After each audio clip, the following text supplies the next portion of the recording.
तो देखो भाई, अगर तुम एनडीए की प्रिपरेशन कर रहे हो और अभी भी तुम्हें कॉन्फिडेंस नहीं है कि भाई तुम्हारा हो पाएगा नहीं हो पाएगा, तो मेरे पास तुम्हारे लिए एक ऐसा चैप्टर है जो कि बहुत ज़्यादा बड़ा नहीं है। उसमें क्वेश्चंस बहुत सारे आते हैं हर साल, और साथ साथ उसमें ऐसे क्वेश्चंस आएंगे जो तुम देखते ही पूरे कर दोगे। Name of the chapter is coordinate system and straight lines.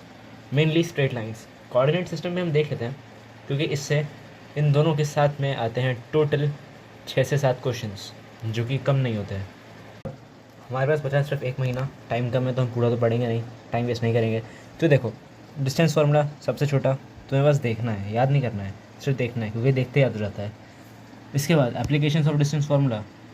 इसमें जो ये 3 पॉइंट इन अ प्लेन है, ये बहुत ज़्यादा इंपॉर्टेंट है। और ये जो सारे हैं एप्लीकेशंस ऑफ डिस्टेंस फार्मूला, तुम्हें ये चीज़ ध्यान रखनी है, ये चीज़ अच्छे से देख लो, इसको पढ़ लेना, क्योंकि ये चीज़ आ जाती है और मेरे पेपर में 2 बार आ चुकी है। उसके बाद सेक्शनल फार्मूला में सिर्फ 2 फार्मूला याद रखना है, एक पॉइंट ऑफ इंटरनल डिवीजन और पॉइंट ऑफ एक्सटर्नल डिवीजन। दोनों में अंतर क्या है, ऊपर में प्लस आता है, इंटरनल में, एक्सटर्नल में माइनस आता है। बस ये हो गया तुम्हारे फार्मूलाज याद। अभी एरिया ऑफ ट्रायंगल बहुत ज़्यादा पूछा गया क्वेश्चन है, और ये सिर्फ फार्मूला बेस आता है।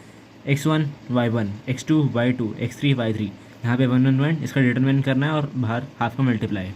एरिया ऑफ क्वाड्रिलेटरल की बात करें तो ये बहुत रेयरली पूछा जाता है, लेकिन हाँ याद रखना, अगर पूछ ले हमसे तो फिर फंसना थोड़ी है हमें। x1 माइनस x3, नीचे x2 माइनस x4, यहाँ y1 माइनस y3, यहाँ y2 माइनस y4, और बाहर हाफ का मल्टीप्लाई और उसका मॉडल। जो चीज़ बता रहा हूँ ना, उसको 100% याद रखना है। ज़्यादा नहीं बताऊँगा, बस थोड़ा सा बताऊँगा जो कि आएगा। सबसे पहला है centroid of triangle, x1 plus x2 plus x3 upon 3, और y के लिए भी सेम। देखो तुम्हारा इस टाइम कम है, इसलिए इस पर ध्यान मत देना कि होता क्या है, सिर्फ फार्मूला याद रखना, बहुत ईजी फार्मूला है। फिर दूसरा है circumcentre of the triangle, इसमें PA equals to PB equals to PC, और the next is orthocentre. ये x1 10A plus x2 10B plus x3 10C upon 10A plus 10B plus 10C। बस ये 3 याद रखना है।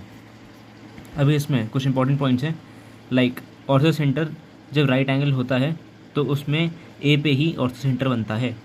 दूसरी चीज़ ये है कि अगर ट्रायंगल एक्यूट है तो ऑर्थो सेंटर ट्रायंगल के अंदर आएगा, और ट्रायंगल अगर ऑब्ट्यूज है तो ऑर्थो सेंटर बाहर आएगा।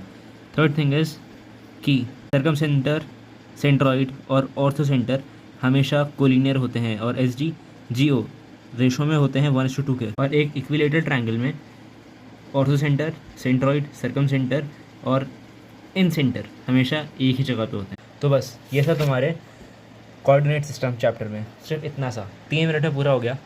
नेक्स्ट वीडियो देखना, उसमें तुम्हें बताऊंगा स्ट्रेट लाइंस के बारे में, जो 2 मिनट में पूरा हो जाएगा।